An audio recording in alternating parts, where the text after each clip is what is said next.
Hi, I am Laura Diehl, and I want to start out today to go back to last week if you saw it. I got really emotional last week, and that's okay. And I'm not going to apologize for that. But it caused me to not share a couple of things that I really wanted to share with you. And it's just my own petty little, what's important to us, what's important to me. And I was sharing last week about the healing and restoration that has come between my daughter and I after the death of her older sister. And things had been really, really bad and strained between us. I talked about all that last week, and God has done a healing and restoration process, and I'm so very thankful for that. And I know that He wants to do it for you too.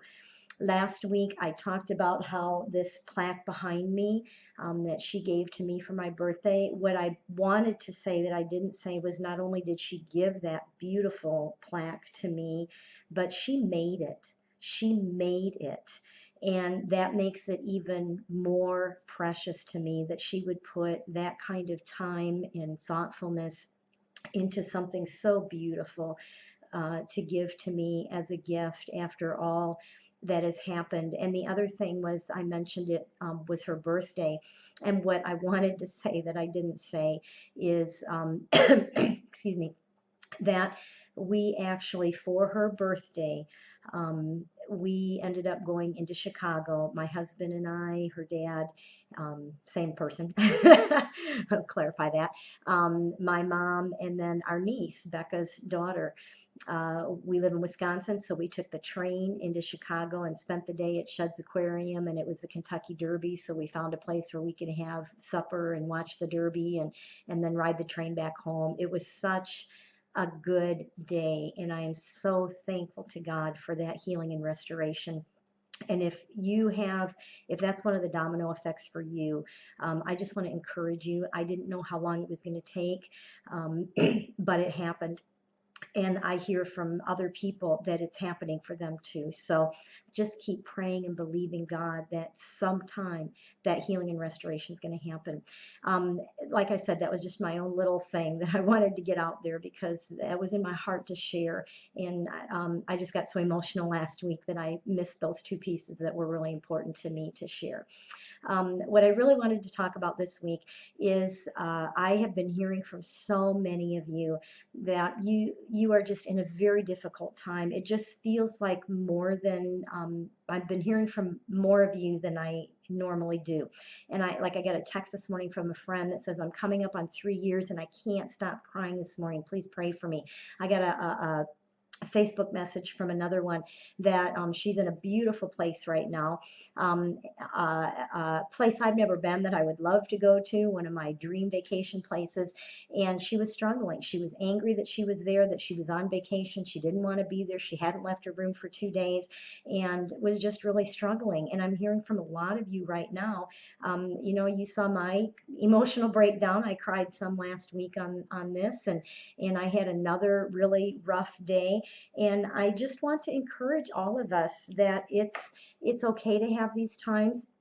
And what's important is that you reach out to someone around you, let them know that you're struggling, let them know that you're in one of the valleys, the deepest valleys, so that they can pray for you and love on you, and just be there for you. And the other thing is, don't let go of God. What you can yell at Him, you can cry, whatever you need to do, but don't let go of God through this process. Something that I shared on my Facebook wall this week that I'll just read to you, and it has to do with this. I wrote, so I spent some time this morning in the garage of tears. If you've read my book, When Tragedy Strikes, you know what that means. I thought I would share with you my journal entry for today and God's response back to me. And what I wrote was, I miss her, God. I miss my daughter so very much. How can some days be so full of confidence and peace and joy, and others be in crashing and crushing pain? And I was just crying that morning in my prayer time. And this is what I wrote. This is the response that God spoke to me. He said, "It's okay, my child, my precious daughter. Death and grief are part of this world, of your earthly realm. Just as you wrote yesterday, even though my son knew he was going to bring Lazarus from the grave, he wept. What matters and what is more important than the grief and pain and tears you are experiencing right now is that you give it all to me. Put it in my hands, lay it at my feet, and you will trade your sorrow for joy. Maybe not immediately, but it will come. Sorrow is a season, but joy comes in the morning. When you keep your hand in mine, when you continue to walk with me, when you let me push you in your wheelchair." So I just wanted to encourage you with that word. Just continue to hold on to God with everything you have, because that is our only hope. Only He can bring the light into our darkness. Only He can bring hope into our despair. Only He can bring true comfort in our mourning and our sorrow. And He promises to do it. He's done it for me. He continues to do it for me. He's done it for so many other parents, and He will do it for you. Remember, we are here to be a light of hope in your time of darkness.